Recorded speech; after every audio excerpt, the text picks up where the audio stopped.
नमस्कार, इन खबर में आपका स्वागत है। राजस्थान को लेकर के आज कांग्रेस अध्यक्ष मल्लिकार्जुन खड़गे और राहुल गांधी ने एक बड़ी बैठक की है और उसमें बहुत ही महत्वपूर्ण फैसले लिए हैं। सबसे पहली बात, सचिन पायलट जिन मांगों को लेकर के आज तक नाराज चल रहे थे, उनकी सारी मांगें मान ली गई है और इसका ऐलान किसी और ने नहीं बल्कि संगठन के जो महासचिव है के.सी. वेणुगोपाल, उन्होंने किया है। सुनिए उनको। Will be on the winnability basis. We are conducting several surveys. On the basis of winnability only, we will select the candidate, but it will be advanced. September 1st week, ma'am, we will decide the candidate. We will announce the candidate. हमारा history आपको मालूम है. We never announced the chief minister candidate, but we will fight together in the election. There is a government, good government is there. Government is doing very good calm. That calm will give a result. That work will give a result.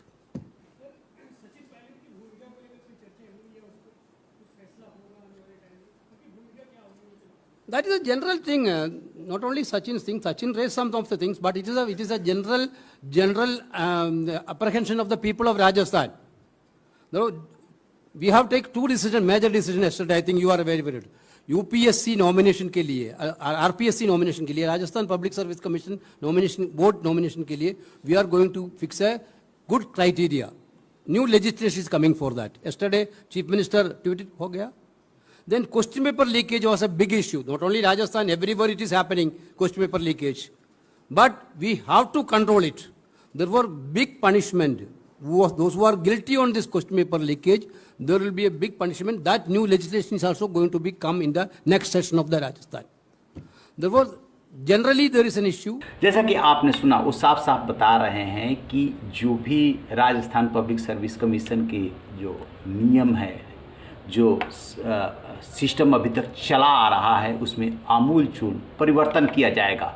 दूसरी बात कि जो नकल होती है या पहले paper leak हो जाता है, उसको लेकर के कानून सख्त बनाया जाएगा। वसुंधरा राजे के समय में जो भ्रष्टाचार हुआ उसकी जांच कराई जाएगी। इसको लेकर के सचिन पायलट ने पदयात्रा निकाली, धरना दिया है, लेकिन अशोक गहलोत सुन के नहीं दे रहे थे और अब इस बात के लिए सीएम भी राजी हो गए हैं।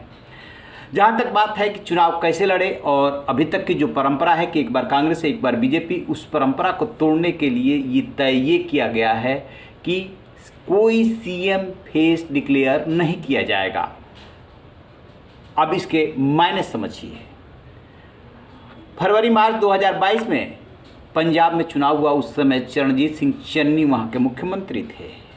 सिद्धू अपनी दावेदारी पेश कर रहे थे, लेकिन चन्नी का नाम ऐलान किया गया था। कांग्रेस कह रही है कि हम सामान्य तौर पे जो है वो सीएम फेस आगे करके चुनाव नहीं लड़ते हैं। ये चुनाव के बाद विधायकों की बैठक में तय किया जाता है, लेकिन यहाँ पर राजस्थान में कांग्रेस ने जो है झगड़ा किसी तरीके से टाला है। अदरवाइज सीएम अशोक गहलोत के नेतृत्व में जो है 5 साल तक सरकार चलती है, उन्हीं के नेतृत्व में चुनाव में जाते हैं और फिर ये नहीं कहते हैं कि सीएम जो अशोक गहलोत हैं वही हमारे अगले सीएम होंगे। इसका मतलब कि वो सचिन पायलट को नाराज़ नहीं करना चाहते और सचिन पायलट के भी नाम का ऐलान नहीं कर रहे हैं, तो वो आगे के लिए छोड़ दे रहे हैं ताकि चुनाव शांतिपूर्वक लड़ सके, इस दौरान कोई टकराव ना हो।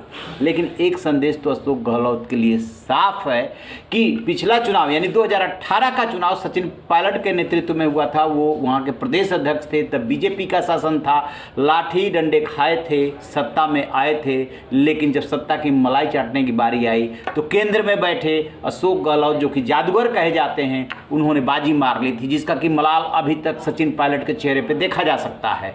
और अब जो है कहा गया है कि कोई फेस नहीं होगा, फेस बाद में डिसाइड होगा विधायकों की बैठक में। एक और महत्वपूर्ण ऐलान किया गया है कि जो कर्नाटक में होगा उसका प्रयोग जो है अब हर आने वाले राज्य के चुनाव में किया जाएगा। यानी कि काफ़ी पहले कैंडिडेट को डिक्लेयर कर देना, ताकि जो है तैयारी वो अपनी कर सके, अपने क्षेत्र में अपनी ज़मीन मजबूत कर सके, प्रचार कर सके, जनसंपर्क कर सके।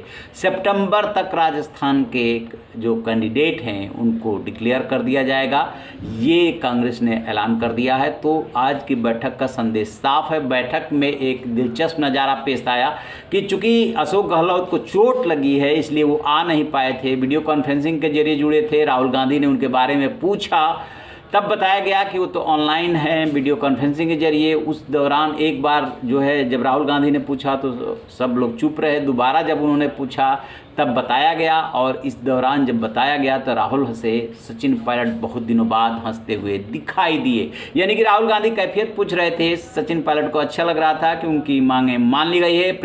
बैठक खत्म होने के बाद जब बाहर निकले सचिन पायलट तब भी वो काफ़ी खुश दिखाई दे रहे थे।